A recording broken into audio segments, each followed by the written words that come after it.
SC వర్గీకరణకు వ్యతిరేకంగా December 1న gymkhana గ్రౌండ్లో జరిగే మాలల సింహ గర్జన జయప్రదం చేయాలని కోరుతూ మహేశ్వరం నియోజకవర్గం కందుకూరు మండల కేంద్రంలో ఏర్పాటు చేసిన సమావేశంలో మాలల సింహ గర్జన కరపత్రంను ఆవిష్కరించిన తెలంగాణ మాలల ఐక్యవేదిక మండల మాల సంఘాల కన్వీనర్ గాదే కుమార్ అధ్యక్షతన జరిగిన ఈ సమావేశంలో ముఖ్య అతిథిగా హాజరైన తెలంగాణ మాలల ఐక్యవేదిక వ్యవస్థాపక అధ్యక్షులు బేరా బాలకృష్ణ మాట్లాడుతూ తెలంగాణ రాష్ట్రంలోని కాంగ్రెస్ ప్రభుత్వం అధికారంలోకి రావడానికి తెలంగాణలోని లక్షలాది మంది మాలలు అహోరాత్రులు కష్టపడ్డ విషయాన్ని ముఖ్యమంత్రి రేవంత్ రెడ్డి మర్చిపోకూడదన్నారు.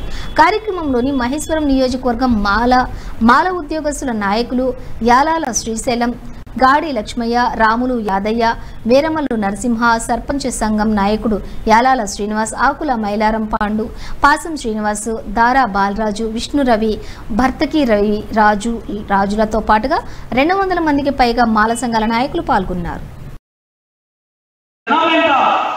రేపు డిసెంబర్ 1వ తేదీన హైదరాబాద్ నగరంలో రాష్ట్ర వ్యాప్తంగా లక్షలాది మంది మాలలను సమీకరించి మన సత్తాయంలో ఈ రాష్ట్రంలో ఉన్నటువంటి మన ప్రత్యర్థులకు కానీ మన శత్రువులకు కానీ చూపించడానికే ఈ యొక్క సమావేశం అనే మాట మీ అందరూ కూడా విజ్ఞప్తి చేస్తూ ఉన్నాను. తెలంగాణ రాష్ట్రంలో ఉన్నటువంటి అన్ని మాల సంఘాలు కూడా విడివిడిగా ఉన్నటువంటి మాల సంఘాలన్నీ ఒకే వేదిక మీదకి రావాలి, మనకు ముప్పు రాబోతా ఉన్నది అని మాల ప్రజాప్రతినిధులు, మాల సంఘాల నాయకులందరూ కూడా హైదరాబాద్ నగరంలో ఒక దగ్గర కూర్చొని ఇక మనం అన్ని కూడా వదిలిపెట్టాలి, మన జాతి రక్షణే ముఖ్యమని చెప్పి అందరూ కూడా త్యాగాలు చేసి ఒకటి ఎస్సీ వర్గీకరణ వ్యతిరేక పోరాట సమితి అనే ఒక ఆర్గనైజేషన్ స్టార్ట్ చేసి దానికి చెన్నై గారిని అధ్యక్షులుగా చేసినాం, చైర్మన్గా. మిగతా వాళ్ళందరూ కూడా అన్ని రాష్ట్ర అధ్యక్షులను కో చైర్మన్గా చేసినాం. దీనికి తన రాజకీయ జీవితాన్ని కూడా పరంగా పెట్టి బ్రహ్మాండంగా ఉన్నత స్థానం ఉన్నటువంటి మన వెంకటస్వామి కాక గారి కొడుకు వివేక్ వెంకటస్వామి గారు నిజంగా మన జాతికి ఒక మూల స్తంభం. నిజంగా ఆయన అనుకుంటే రోజు ఏసీ గల్లో తిరగవచ్చు, ఆయనకి వెళ్ళి కూడా అవసరం లేదు. కానీ మా నాయన నాకు చెప్పిండు, అంటే ఎవరు వివేక్ వెంకటస్వామి గారు నాకు చెప్పిండు, బిడ్డ మీరందరూ కూడా ముందు మన మాలలందరూ కూడా ఉద్ధరించాలి, మాలలకు జరుగుతున్నటువంటి అన్యాయాన్ని కూడా ఎదిరించాలి, అవసరం అనుకుంటే మీ పదవులన్నీ కూడా త్యాగం చేయాలని చెప్పిండని చెప్పి వివేక్ వెంకటస్వామి గారు అన్ని మర్చిపోయి కూడా ఒక మాల సంఘం నాయకునిగా మొత్తం కూడా రాష్ట్రం అంతా కూడా ప్రకటిస్తున్నటువంటి మాట మీ అందరూ కూడా తెలుసుకోవాలి, గుర్తుంచుకోవాలి.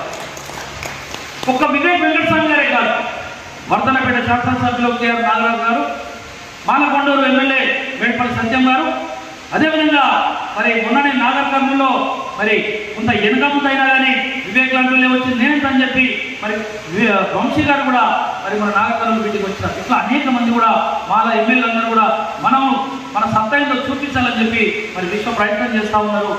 మనకు ఉపద్రవం వచ్చింది, మనం ఏదో అనుకున్నాం, నాగుల వాసం అనుకున్నాం, కానీ మనకు నాగుపాములాగా తయారైందని చెప్పి మనలో మనం మేల్కొనకపోతే మన జాతి కనుమరుగైతుందని చెప్పి ఆలోచనతో అందరూ కూడా అన్ని మర్చిపోయి ఇలా ప్రజలకు వెళ్తున్నారనే మాట అందరూ కూడా తెలియజేస్తా ఉన్నాను.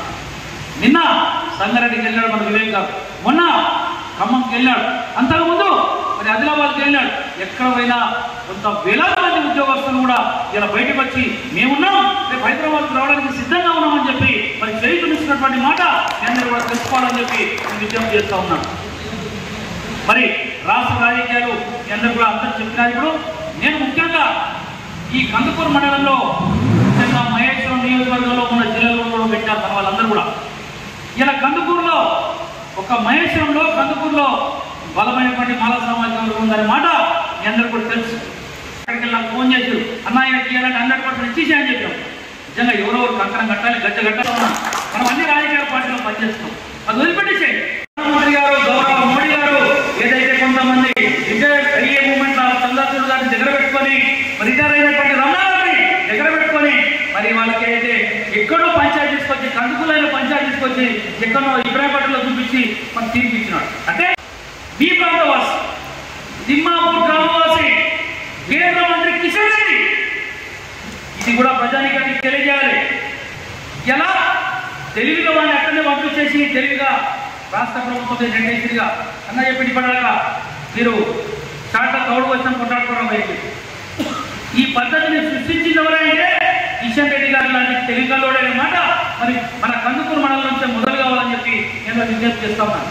అయ్యా నువ్వు ఎందుకు చదువుకున్నట్టు నా జాగ్రత్త కూడా నిద్రపోతా ఉంది, నేను కూడా నిద్రపోతే నా జాగ్రత్త ఆలమైపోతుంది, కాబట్టి నేను ఒక్కరిలో మేల్కొనకపోతే నా జాగ్రత్తను రక్షించాలని చెప్పినాడు. అది ఒక వ్యక్తుల పరిస్థితి అన్నమాట. నేను అందరూ కూడా విజ్ఞప్తి చేస్తా ఉన్నాను.